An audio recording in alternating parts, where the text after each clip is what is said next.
Io ho un problema gravissimo qui in casa. Io ci abito da diversi anni con mio zio che è invalido al 100%.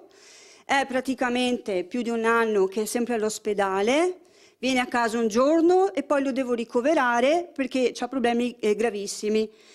Gli hanno cambiato 3 pacemaker, è soggetto a ischemie, problemi ai polmoni perché fa l'acqua dentro, problemi circolatori. Dopo la denuncia della signora Patrizia, residente in una casa comunale a Marghera con lo zio disabile al 100%, molto malato, non ha tardato ad arrivare la risposta del presidente della municipalità.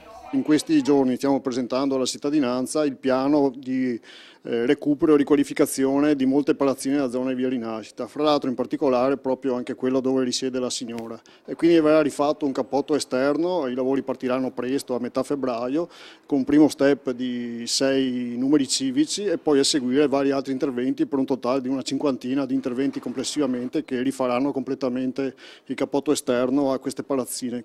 La parte esterna del condominio dunque sarà sistemata, ma come ha evidenziato la signora non sarà sufficiente vista la gravità della situazione, aspetto su cui dal corso ha preso un ulteriore impegno. Questi interventi servono anche a eliminare problemi rispetto alla condensa interna ad alloggi costruiti negli anni 50-60 in cui appunto si formavano situazioni di questo tipo dovute alla condensa.